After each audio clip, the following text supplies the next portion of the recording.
What's going on, everybody? Thank you so much for joining me here on episode 52 of the 90 Feet from Home Fantasy Baseball Podcast. We are presented by Underdog Fantasy, and I'm your host, Joe Orico. You guys can check me out over on Twitter at Joe Orico99. Keep up with all that I got going on there, podcasts, articles, Patreon, everything that I do. You guys can check it out there. But we have a bigger fish to fry today. We got a very fun guest in the building. First time on the new show.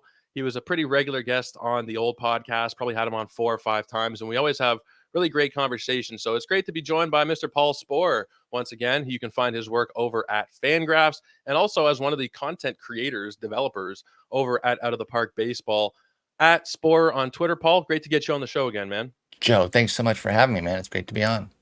Been way too long. I want to let you give a chance or let the people know what you got going on before we really kick things off here. You're hosting Sleeper in the Bus, but I want to, and I think everybody probably knows that at this point, but just give a quick layout of what's going on in your world.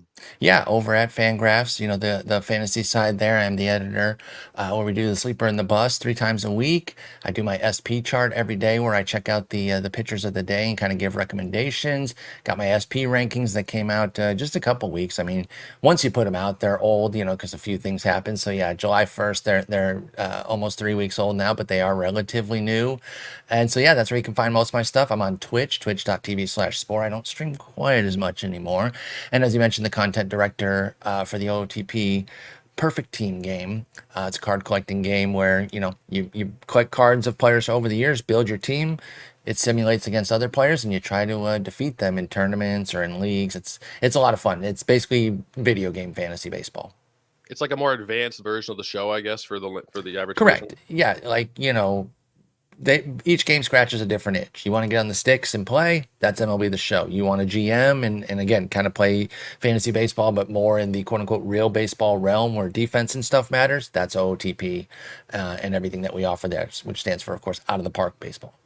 Make sure you guys are checking Paul out on Twitter at Spore. Something you said there, the rankings, as soon as like they get published, essentially they're out of date. That's just the way it works. My late grandmother had a saying that you never really finish writing something, you kind of just abandon it. And I feel like that's the same thing with starting pitcher rankings. You eventually publish them, and I just published an update myself yesterday.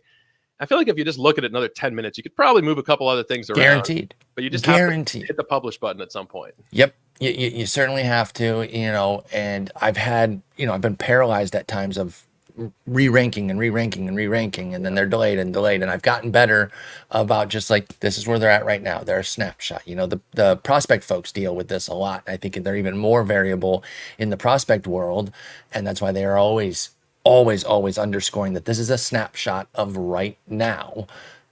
Doesn't mean that they don't stand by it or anything like that. It's not to take yourself off the hook if something goes wrong. It's just so that people understand that it's living and breathing. And I think that's the way with any rankings when it comes to our game. Guys are getting better, getting worse, getting hurt, losing jobs, gaining jobs, etc., etc. So I'll have another update shortly after the break, early August, for the home stretch. And then, in September, I don't really do a ranking update because everything just depends on who's available, right? We're trying to do everything we can to better our teams. So the last update will be that deadline one, and then you can just ask me about guys on a day-to-day basis down the stretch. I have no idea how Nick does a weekly top 100. I don't either. I was going to mention him too. Yeah, I respect it because he not only does it, but he does it with notes too. Like he's writing up, checking in on guys. And I understand that like his daily roundup helps take care of a lot of that load each day. So you're not doing it fresh. And, doing the SP chart, which is different than his. His is a roundup of what they've done, where mine is the preview of the next day, although he does both. So I'm not saying one's better than the other. But I am at least ingrained in the day-to-day with everything with pitching. Having that article does kind of keep me up with what's going on. But Nick's a hoss for doing it every week and keeping his rankings updated for the folks. I don't know how he does it. He's operating on a whole other level. I mean, he's only looking at pitchers, so he doesn't have to focus on hitters, but it's still just, true. I can't even imagine doing, like when I update my rankings, I don't usually put a lot of notes in there because it's 100 pitchers and there's a lot of taking a hell of a lot longer than it normally would, but Nick doing that every week it's just incredible. We're going to be talking about some first half busts today, but Paul being a Detroit native, I'm not living in Detroit currently, but born and raised, Paul, born and raised. That's right. I do want to ask you about some of the Tarek Skubal rumors, because I don't know if they're actually legit or not, but there's been a lot of talk about him going to Baltimore potentially. I saw this proposal and I decided to tweet it out myself under a poll. I don't know if you saw it, but Tarek Skubal and Jack Flaherty going to Baltimore in exchange for Jackson Holiday, Samuel Basallo, and Kobe Mayo. I put this out. I got a good response, 3,500 votes, and it was pretty much dead even on who the people thought would win this. 42% Detroit, 41% Baltimore, 17% said it was dead even. Is this something you'd like to see your Tigers do, or is this maybe giving up a little too soon on Flaherty? Or not Flaherty, on Skubal? No, I don't think it is because boy, I really wouldn't necessarily have a problem with it. I love Tarek Skubal, big fan of Jack Flaherty. By the way, the idea of them trading for Flaherty again is kind of hilarious. I don't know that they would do that given how poorly it went. Even though they shouldn't, they probably are a forward-thinking enough team in Baltimore to know not to just judge him based off of that, and that he's very clearly pitching much better this year. But yeah, that specific one that you're talking about, I would do that as a Tigers fan. That is a lot of talent in return for two pitchers. Pitchers are just so volatile with their health. And, trading an ace is difficult. It's not like Baltimore is getting ripped off in this situation, but you got to pay big if you're going to get an ace and somebody who's certainly pitching like an ace right now in the form of Flaherty. But when you're talking Holiday, Basayo, and Mayo, I think that'd be a move the Tigers would have to do personally. I'm kind of surprised it was 50-50. If you're getting all three of them, I'm not even sure if that would be something that Baltimore would do or whatever. But I think if you're getting all three, I think you got to do that. I think you probably have to as well. It just makes me wonder about what the Tigers' rotation is going to look like. Like, their offense would be pretty powerful over the next couple of years, but who are we thinking is going to lead up that rotation going forward without Skubal? I don't know if Flaherty would have re-signed anyway, but they would set themselves back in one department while just elevating the offense potentially to like a top 3 or 5 offense over the next few seasons. But that pitching would worry me a little bit. Well, then you have to develop. Right. Yeah. At that point, then it is back on the farm system to once again continue the development of certain guys and, bring more talent behind because, yeah, I'm not even really sure I see Flaherty beyond this year unless they come out of the gates firing here after the All-Star break. They're only 3 games under. They don't have to trade him, but they kind of got to do a 7 out of 10, 8 out of 10 type of vibe right out of the gate here to really make it make sense to even go purchase a few pieces. And they're obviously not going to like trade Jackson Job or anything, but that is your guy, right? If you're talking about Skubal being gone, who's the ace? Well, then it's Job. He becomes the next big thing there. Obviously hasn't pitched in the majors. For the immediate future, it would then be Reese Olson, who's been brilliant this year. But it would start to be a lot of question marks after that, right? A guy that we had some interest in coming into the year, Sawyer Gibson-Long, ended up having elbow surgery. Casey Mize, the injuries just kind of keep coming and the talent just maybe isn't there. I don't know what to make of necessarily Wilmer Flores, which is indeed Wilmer Flores' brother. But then guys like Matt Manning and Ty Madden still have some intrigue for me. So I'd be curious to see if they could develop. So there's still some arms there. But yes, you would be trading your ace and a big breakout, veteran return this year in the form of Flaherty. Breakout's the wrong word, I think, because he's been an ace before, but a return to greatness for Flaherty. I do think, though, the Tigers don't do well out of the break. You trade Flaherty without a doubt. Even if they are doing okay, let's say that by the break they are still just 3 games under 500, so they are feasibly in it. I still think you trade Flaherty, even if it's to help the current team. Maybe what they get changes with a Flaherty deal from if we're doing really well, we try to get some, or if we're doing well enough, we try to get something that helps the current offense. And if we're doing horrible, then we just get something that's very young. But I think they have to trade Flaherty no matter what in Detroit. Yeah, this kind of turnaround, I thought he was hot trash last year, and now he's looking like, statistically speaking, if you dig below the surface, he's like a top 5 pitcher in baseball. I don't know. Everything's backed up by I don't know. Yeah, like the strikeouts, advanced metrics. the Sierras, the xFIPs, everything is beautiful for him. Flaherty's command came back, right? Walk rate drops from double digits the last 2 years to 4%, better than he's ever been. Yeah. So he's a new guy right now, but it's super believable. He's on the right side of 30, having the best time for a walk year as he's going to be a free agent next year. So things are really coming up aces for Flaherty right now. Absolutely. Yeah, no pun intended. He is truly an ace this season. Let's start talking about some of these busts, though. Yesterday, we went with some overachievers. We had Bubba on the show if you guys missed that one. Today, we're going to be talking about guys who have been truly disappointing, and there's nowhere else to start, I don't think, except for Corbin Carroll. We've talked about him throughout the season. I'm sure you guys have as well. Sure. And I think at this point, we all figured it would have turned itself around. We're looking at 94 games at this point. Corbin Carroll has 5 home runs. 2 of them came against the Blue Jays the weekend before the All-Star break. Only 18 steals, batting .212. The power metrics are like cut in half. The barrel rate's at 3.8, not hitting the ball nearly as hard on average or max. It's just everything is bad. And I guess it goes back to the shoulder injury that he had last season, but the team hasn't really come out and said that it's still bothering him. So do we just attribute this to the shoulder and just deal with whatever nonsense the Diamondbacks are going to tell us or not? Like, what does your evaluation tell you? Is Carroll actually slumping? Is he injured? Is this somebody to buy into for the second half? Like, I really don't even know what to make of him at this point. Yeah, I'm not sure that I would necessarily buy in. I'd be 0% surprised with like an MVP caliber second half from Carroll, right? It's in the cards if everything started to come up. I don't think there's a single smoking gun. I think the shoulder being discussed a lot makes a lot of sense. I do agree that that's probably playing a role mixed in with everything going poorly, right? It's like one of those things where it's like, yes, he's got this injury, and then all the worst possible outcomes with it. With regards to whether or not the Diamondbacks have talked about his injury, I mean, I think one of the things that we struggle with as fantasy players is the notion of a guy who is hurt but not injured, right? I'm sure you've heard that before. Are you hurt or are you injured? That's like an old like coach thing of whether or not they're gonna care about your health. It comes from actually a bad place, if I'm being honest. Like if you're hurt, keep playing. Who cares? But if you're injured, we'll deal with it. But that distinction, I do think makes some sense here with somebody like Carroll, where maybe it does hurt him on a day-to-day basis, and he plays at like an 85% clip, which for them and for Carroll is still good enough to not go on the IL or whatever the case may be.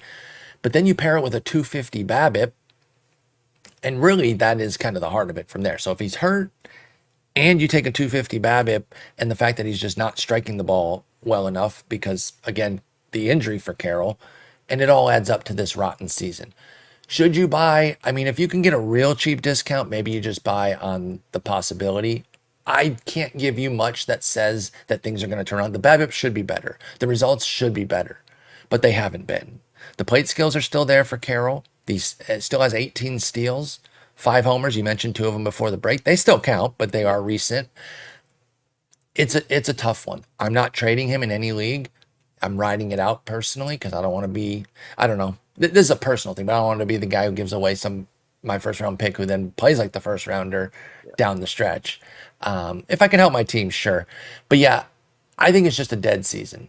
I think it's just, even if he has a good second half, it's going to end up as a bum season. People will freak out next year. He'll be a 4th rounder, some crap. And then we'll all have Corbin Carroll as the easiest rebound candidate ever in 2025.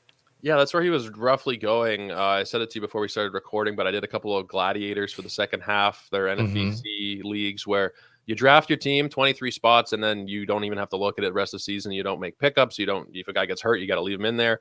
I think Corbin Carroll was going in the 3rd, 4th round, which does kind of feel right. But I agree with you. If that's where he's going next season, it's going to be hard to not hit that every time in the 4th round. Absolutely. And I'll get a ton of shares of Corbin Carroll at that point. Unless we get some info that would make us reluctant to do so. But yeah, I don't know. I think it feels like something where we're going to come out at the offseason and say, yeah, my shoulder was ailing me, but I was good enough to play. So I played through it. But, because another thing too, it might not be like blistering pain, but what if there's just a weakness to it? And I have no idea about medical stuff. I am a moron, a common moron. So somebody with medical knowledge might be able to tell me what's right and what's wrong. But like, is there not a world where like it doesn't physically hurt him a ton, but it has weakened enough that it is playing a role in Corbin Carroll's 36% hard hit rate, which is 4 points down from where it was last year, or the barrel rate that has been cut in half from 8% to 4%. I don't know, but I'm wondering if that's where it manifests. And then it would also play a role in the 250 BABIP, right? We always see a low BABIP. We say, oh, that's unlucky. That will change. And in a lot of cases, that is true, especially if the guy is doing all the other things that he normally does. But when Corbin Carroll is not hitting the ball hard, will it regress? I don't know. So yeah, long-winded answer saying I just don't know with him. And so I end up talking myself in circles. And the bottom line is I just end up holding Corbin Carroll where I've got him. It's almost impossible to say. I just redid like I said, I did all my rankings over and I put him as my number 20 outfielder for the second half. And I don't know if that's right or wrong. I have no idea. I have him sandwiched between Spencer Steer and Stephen Kwan. If that's right or wrong, I have no idea. It punishes the first half, but still says this is a player that is a must start in all formats, which I think is exactly where I'm at with Carroll. Yeah. I agree. The steals are really, really where I'm confused here, because let's say there is a shoulder injury, and I think we all kind of think there probably is something, even if it's not an injury. He's hurt, he's sore, he's fatigued, whatever it is. Is that what's causing him to not steal as many bases, worried about sliding in? Because he only has 23 attempts. Last year he had 59 attempts. We're at the 60% mark of the season. He's pacing out for well less attempts and successful attempts because he's already been caught as many times as he was last year. So maybe it's just impacted everything for him. I wonder if he's Sure. maybe somebody who could have an off-season procedure. That would be interesting to see his price if he does come off of some kind of surgery. But yeah, however you slice it, it's been a huge disappointing season. If you did take Corbin Carroll in the first round, you needed to really nail the next few picks, or else that one is truly hurting you right now. Yeah, or you have to have some of the like late round. I can't even think of who would make up the offense. I can think of some of the pitchers, If you but took that Brent Doyle, Brenton Doyle would be a big that one, would be a big right? one. You know, like because on the other end, like I said, the pitcher's easy. Like if you took Strider, but you also took Luis Heel, then your net positive or your net even, Yeah. right? It you wanted Heel and Steer, Yeah. but at least he replaced the one. But yeah, I think Brenton Doyle is probably the only one I can think of. Maybe Jaron Duran. I mean, Yeah. but he wasn't that cheap. 148. Like he was a real price. Doyle was super cheap. We're talking like pick 350 or later. Yeah. Jerickson Profar doesn't quite work because he doesn't have the speed. Maybe Bryce Terang, it's a different position. But again, if you're trying to think about where you could have feasibly replaced the steals of Corbin Carroll with a very late pick, I think Terang, Caballero, maybe you picked up David Hamilton. Probably, I would hope that if you were somebody with Carroll, that you should have been in on Doyle in your shallower leagues where Doyle probably wasn't even drafted in every league. You were hopefully in on David Hamilton, Brenton Doyle, Jose Caballero, Bryce Terang when they were breaking out because they weren't drafted in every 10-teamer. Yeah, absolutely. Let's move on and let's talk about Matt Olson, who has also been maybe not quite as disappointing, but pretty damn close. He was going in the first round, early second round pick. And it's kind of been the whole Braves team, really. Like Yeah, Riley was a Braves disappointing. malaise. Albies was disappointing. Michael Harris was disappointing and then got hurt. Really, outside of Marcelo Zuna, this team has not been up to scratch on the offensive side, leaving guys like Chris Sale out of things. 13 homers, 44 ribbies, at 229 batting average. That strikeout rate has come back and then some.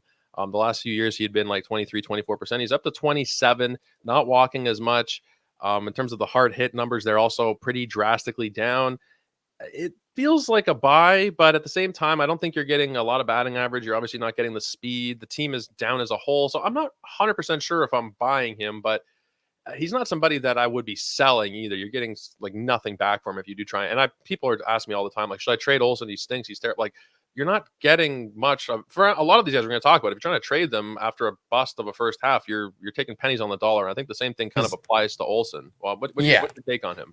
Because most people are keen to what's going on, right? And they're not gonna, give you the moon for these guys. That said, I am a buy on Olson. I will try to go out and get a discount. It doesn't have to be extreme. This one seems like a clear cut. Look at the homer to fly ball rate. It's way down, 13%. I have no reason to believe that it won't jump back up. Maybe not to his career 21%, but he was at 18% in 2022, 19% in 2020. Like he's never been below 16% prior to this year from a homer to fly ball rate standpoint. And that's usually something that guys kind of set their own and then live around there. And then you start looking at the power metrics. They're down a little bit, right? The hard hit rate is down for Olson. The barrel rate is down, sure. But nothing is down so egregiously that I don't just think that he's going to rebound. So I'm actually pretty confident in Olson, and he's someone I'm staying the course with if I have him, or open to buying if he's available. I'd be more than happy to buy. I wonder what it is with the Braves this season, though. Is it It's just weird, right? hangover after such a massive season? But it's hard to like. You can say that when a team goes to the World Series or something, and shorter like time the off Rangers off and the season or whatever. D-backs. We're seeing with with both of the World Series teams. Do the Braves apply there? I don't know. I really don't know. I don't know if it's anything like that because you never even really know if it's the same way for the World Series teams, right? Like we're using that as the thing for the World Series teams because both are underperforming a little bit. How about the fact that, and I don't say this to denigrate the teams, I really don't. I like both these clubs, Arizona and Texas, but they weren't that good going into the right. They were the like shock upset World Series. So why would our expectations just because they made it to the World Series be up that high when we know they quote unquote weren't even supposed to be there? That's and true. Again, that sounds like I am clowning on them. I'm actually not. I'm just saying they were at this level going into the playoffs. They overachieved, and now they're playing like a little bit below that level. But I actually have a lot of confidence in both of them. Those aren't the teams we're talking about, though. I'm sorry, Joe. Tangent style. The No, funny thing about the Braves, you're right about the offensive malaise, and yet they're 11 over, and nobody is overperforming except Ozuna. yeah. Riley is okay at 115 OPS plus. Everybody else is squeaking at average, like a 101 Acuna before he got hurt, or a 100 Albies, or they're well below. I'm looking at you, Orlando Arcia, all-star from last year with a 60 OPS plus. Even if you didn't have any confidence in Arcia, you didn't think he was going to put up a 60. Michael Harris, before he got hurt, 82 OPS plus. So, yeah, the offense is really struggling. I don't have a good answer for it, though. I don't, again, there isn't always a smoking gun. We're always looking for that like one shot answer of things. It might just be that a handful of guys on the same team of a high quality team just happen to be struggling. But maybe the sequencing of how they're doing, somebody's always up, right? They're never up together, it seems, based on the results here. But maybe two or three guys are always doing something at a moment's notice to go with their good pitching, and that's why they're still 11 up. I don't know. But it is bizarre that this offense has been downright pedestrian, and the Braves are still a great team. Yeah. Last year, literally every single one of their major offensive pieces was like a top 30 or 40 overall Crazy. player at worst. It was insane. And maybe there is some kind of hangover or whatever. I have no idea what to attribute it to. Similarly with Bichette, I have no idea what the hell's gone on with him this season. We'll take it to my neck of the woods here in Toronto. 79 games, 4 home runs, 5 stolen bases. The big shocker is the 221 batting average. Yes. His BABIP is at 265 for the career, including this season. He's a 338 BABIP. I don't really know what's wrong with him. He's 26 years old. People are saying he's washed. I don't think it's that, but he's not hitting the ball as hard. Yeah.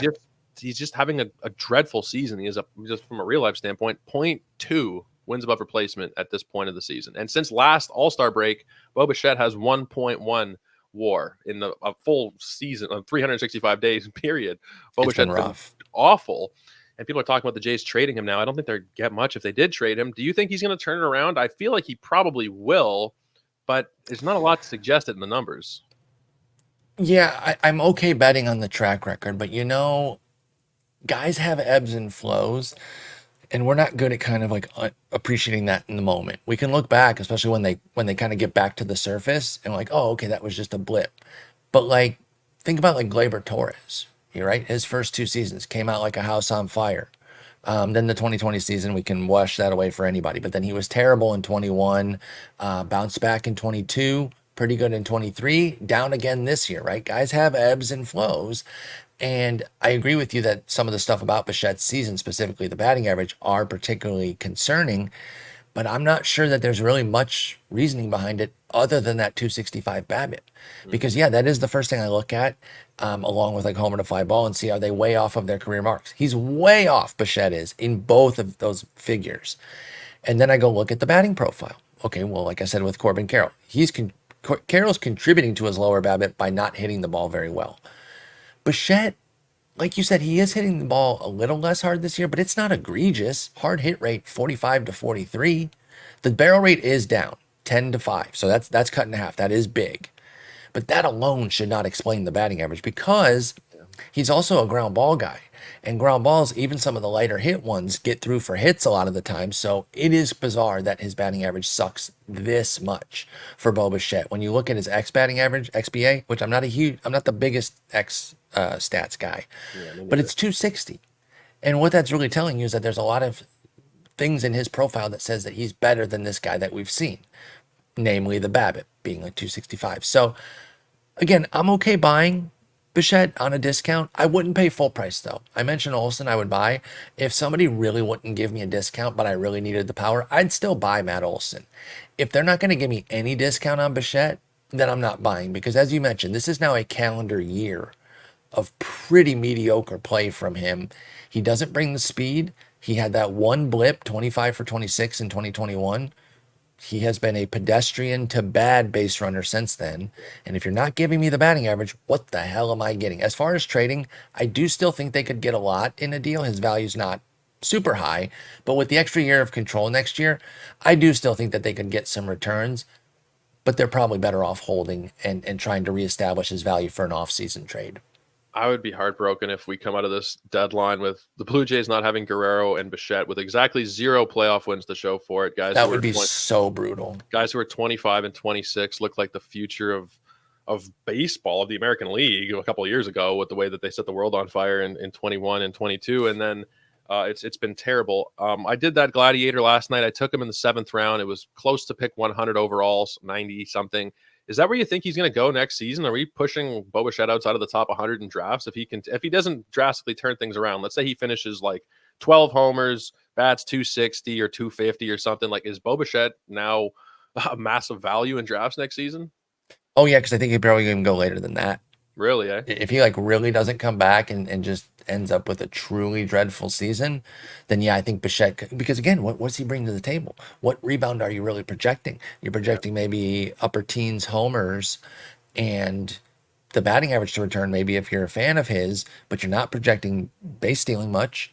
And then what's the team going to look like? So no, I think he would have a chance to dip a good bit lower. Again, I would use Glaber as an analog, and I don't have the historical data handy, but I'd be curious for anybody that does, where did he go after things started to fall off for him, right? Like after 2021, he ended up rebounding in 2022, but I wonder what his 2022 ADP was for Glaber Torres, coming off the ugly 93 OPS plus with 9 homers and 14 steals. That's what I'm kind of looking at with Bichette. And I think it might have been later than the 7th, although I don't know for sure. I wouldn't want Bichette inside the top 100 if he doesn't have like a sharp rebound. I'm talking he's got to hit 300 the rest of the way. Well, let's hope I didn't mess up too badly yesterday in the 7th round. It felt like such a great No, value at that point. let me be clear, and this isn't just hedging because like you picked him. I don't really have a problem with you taking him 7th in this context because you're betting on him to bounce back. I'm saying if we then get to the end of the season and that bounce back that you bet on does not come to fruition, I can't take him in the 7th of the fall drafts that we are going to do and all that. That's all I'm saying. Right now, 7th, 8th makes total sense to me. But another half of garbage, I'm talking 10th round at that point, I think. Wow. It's crazy we've gotten to this point. He looked like right. He was a 1st round player for a couple of years, and he actually produced as a top 5 player in 2021 or top 7 player. Like, had to be. It was 100. It had to be top 5. 121 runs, 102 ribs, 29 homers, 25 steals, 298 average for Bichette. Yeah, he was top of the scale that year for sure. And even the next year, 24 and 13 with close to 100 and 100, 290. It's the batting average fall off is just that's the key here. That's the key. But again, we do have the BABIP to say like it should trickle up if he starts hitting the ball even harder or even hits it at the context that we've seen so far. He deserves better than this, Bichette does. So we'll see.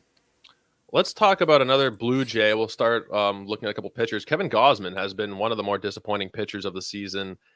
It's the splitter, really. I mean, the strikeouts coming off of that splitter have been just ridiculous. If you look at from 2020 through 2023 and you saw it on Fangraphs looking at those years, Gausman, you could make an argument, was a top 2 or 3 pitcher in baseball for that span, starting in the COVID year.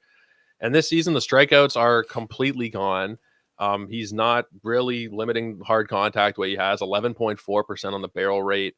The average exit velocity is higher than it's ever been for him. I think it really does come back to that splitter, which, we mentioned Nick Pollock earlier. He always talks about the volatility of the splitter and how it can be a hard pitch to command year in and year out. And we've seen it this season. I mean, he has a 4.5 ERA through half a year. At first, we gave it, we attributed it to the shoulder fatigue he had before the season, which maybe that's still something that's been bothering him to some extent, but it's hard to really put this on a small sample size after 19 pretty awful starts from Kevin Gausman. Do you think that it's just, he's done as an ace at this point and we're going to start to see more of a decline, or can he turn it around still in your eyes?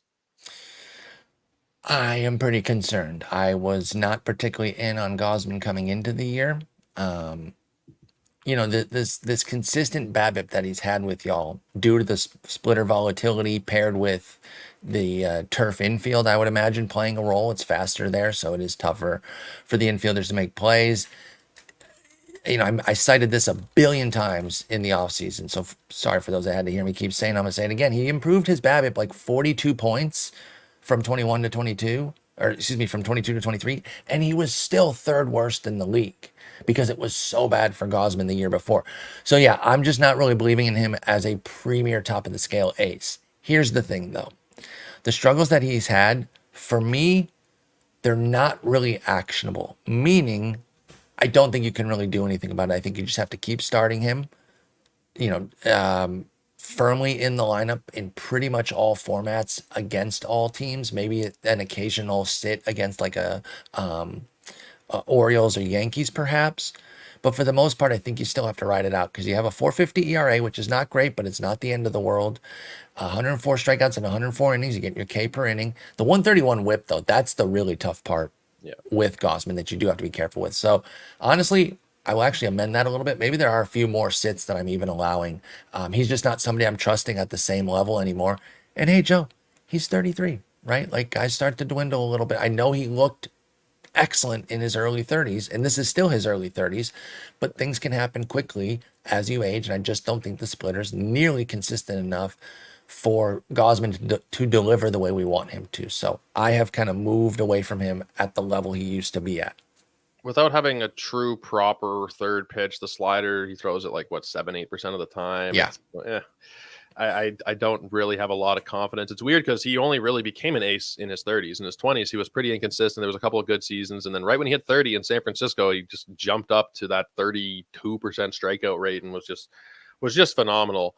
Which was awesome because I loved him as a Baltimore guy when he was with Baltimore. No, I'm not a Baltimore guy. He was when he was with Baltimore, and as he was moving around, Atlanta got him, Cincinnati got him. I was always rooting for Gausman. So when he emerged, I loved it. I think he's had his run. And now we're on the back nine of the career. So I think he'll just start. It doesn't mean he's going to collapse, but he might start to go into like a third starter, and then maybe he's a fourth, fifth. But I don't know that we see Ace Gausman anymore. The Blue Jays have such a shit situation for contracts with Gausman and Springer, and then you have Bichette and Guerrero and the whole uncertainty there. It's just such a disaster. I mean, what the hell happened? I can't even get really into rough. If I really get into it, I'm going to start to cry probably. So let's talk about Bobby Miller. Okay. Unless you got another point. You got another point? No. Let's talk about. We can cry about Miller because I couldn't have gotten it more wrong. Now, when it comes to he got injured. Yeah. But actually, do your setup for him. I was so colossally wrong on Bobby Miller.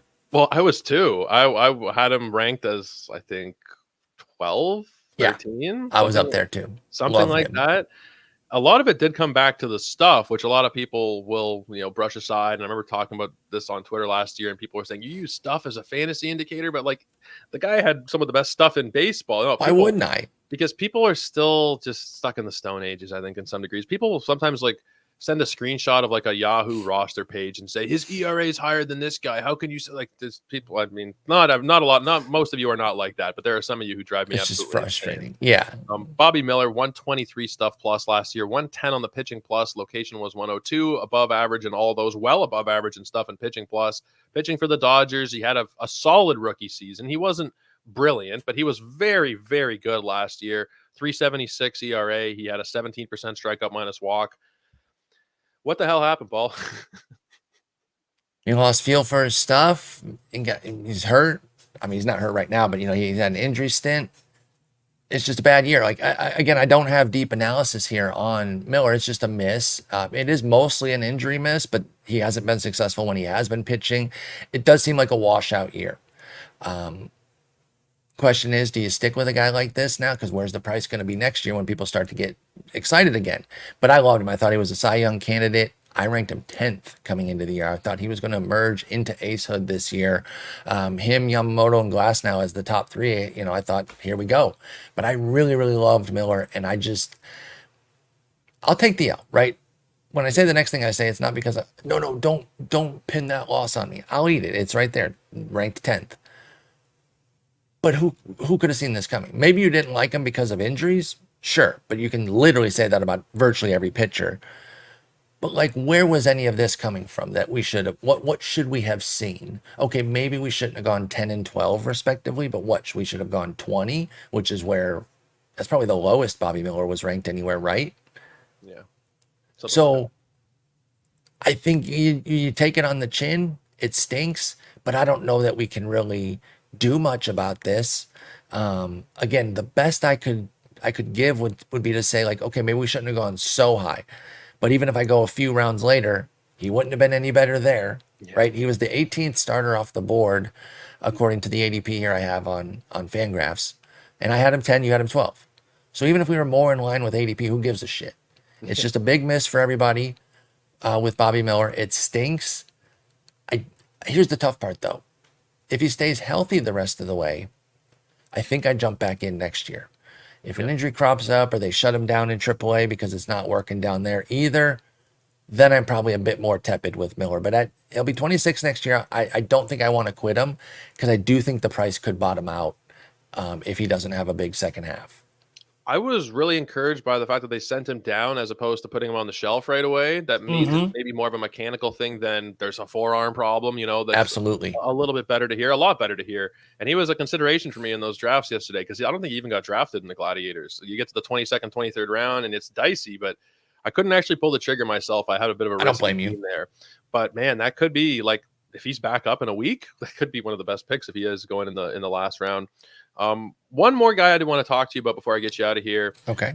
And that's Nolan Jones. One of the bigger busts, maybe you could make an argument that he is outside of like Carroll, the biggest offense. I mean, Carroll and Olson, and then probably Jones because of just where he was being drafted. He was like a fourth round pick. Yeah. He's completely bottomed out. Now he has dealt with an injury, but 3 homers, 3 steals, and a 202 batting average. He's been terrible. That barrel rate that went from 15.7 to 4.9, and the hard hit has actually gone up, which is very strange to see. I don't think there's a lot here with Nolan Jones, but at the same time, he went 20-20 in 106 games. He plays in Coors. Should we be back in on him for next season or even hell for the last stretch of 2024? Not unless it's free off the waiver wire or in a draft very cheap. He won't be free in a draft. He'll get drafted next year. Of course, Nolan Jones will. But as far as like this year, I might pick him up off the wire to take a shot. But no, look, I'll take my L's when they come, right? Bobby Miller, stone cold miss by me. But I had Nolan Jones on the bust list, and I didn't even think that was a difficult one. That was the free space this year. I'm sorry to say, right? Because then I even talked about it in that article. Like, I like Jones as a player, but the fantasy brain, it's a heart versus brain thing. I root for him, but my brain was saying, don't you dare draft that guy with the 401 BABIP. But that wasn't the only reason, and I stressed that too. It wasn't just, 401 BABIP won't last. He strikes out a ton, so it's already a lot of pressure on your contact when you have a 401 BABIP or you run any sort of high BABIP. But when you never put the ball in play, meaning like every time you connect with the ball, you basically have to get a hit or homer or base hit there. It's just too much. And yes, some of it's injury washout for Nolan Jones, but like I said, this was the easiest fade of the year as a top 70 pick. I'm sorry if he got sucked into it. He's a talented player, but we've seen the best of Nolan Jones. He's a decent enough like outfield 4 in fantasy leagues, but that's not where we were drafting him. And that if he's not available at that sort of price point next year, then I probably won't have any Nolan Jones next year either. So you think that 2020 we're never seeing that again? I think the steals are going to be hard to come by, but I think he can get back there in terms of homers. But sure, I think he could even get to 2020 in a full season, just kind of voluming his way there. But no, I that 20 out of 24 was kind of a blip when we saw it. He never showed that kind of stolen base number in the minors, and we know that stolen bases are so much about choice, whether the player wants to, whether the team will let them, as opposed to pure skill. So he doesn't have to be a burner. I'm not really worried about that. But no, I wouldn't bet on that again. I could see him even hitting 30. Nolan Jones has great raw power. It's just that he's a huge swing and miss guy. He's a classic 3 true outcomes. Yeah. A little bit on the Joey Gallo level, right? Even down to the intriguing speed. I don't think he plays as good a defense as Gallo. Gallo could actually hold center field. But I think that's what we're dealing with here. It is in Coors, which makes it a little bit more appealing. But again, sorry if you took him. I'm not saying I never make bad calls, but this one felt easy. No, I was completely there with you. I was really in on Bobby Miller, and I had Nolan Jones as like my 40-something ranked outfielder. I was not interested. I also put Ellie De La Cruz on my bust list. So again, this is not me saying I never get anything wrong. I'm so smart. Look at me. Just every once in a while, I'll take an L or a dub when I get a dub, and Nolan Jones was an easy dub. The top 2 guys on my bust list were Ellie and CJ Abrams. So mine too. We're in number 3 was Tyler Glass now. Devastatingly bad bust list by me. I just took him once and it was in Tout Wars and I figured, all right, whatever. One league with Glass now and that's worked out mostly. Paul, it's great to get you back on the show, man. I mean, it's a new show, so it's not really technically getting you back on. But we're talking again. Great to chat baseball with you is the best way to put it. I agree so much. I really appreciate you having me on. We're working on some things behind the scenes, you and I. We don't have to talk about it, but hopefully we can get that going as well. Love talking with you, man. And if not, we need to talk again soon. on one of our shows again, maybe after the deadline, right? Kind of reassess. Actually, quick tangent. Do you think there's going to be a good deadline, or is there too many contending teams that everyone's just going to be trading a couple relievers? Well, that's the thing. Nobody knows where they are. Nobody knows where they stand. Everybody, especially in the National League, Yep. everybody's been bullshitted into thinking they have a chance. Does Oakland, Colorado, Chicago, and Miami have enough talent to supply the entire league? Because those are the only 4 teams that are like, and throw in LA. Those are the only 5 teams that are like dead. The Nats kind of pushed themselves out right at the end of the first half there because they were kind of lingering like the Tigers, like a few games under 500, but now they're 44-53. But either way, it's a small number of teams that are like truly cooked, and we could actually end up with a boring deadline. But anyway, I think we should reconvene sometime after the deadline and kind of talk about the home stretch here, because one of the things about getting to this point in the year is we forget how there's still a ton of time. It's not a true half. There's not 81 games left, but these 70 plus games for most teams, that's still a crap ton of time. If you're sitting in 8th, but you have a good squad, like, you can make a run. Don't quit. I know college football game just came out, and then pro and college football are about to start back up. But if you really have a team that you think can contend, play through the whistle, because I've had teams rise up out of 6th, 7th, 8th, 9th, 10th place in late July to actually end up winning, or at least cashing in a league too. It can absolutely happen, but it's not going to happen if you give up now. And there will be people who start to focus on football. They see their team is in 13th and they stop making bids. They stop setting lineups. So you will have a bit of an advantage. And like you said, there's actually a good 2 months of the season left still plus. So we're talking like 70 games.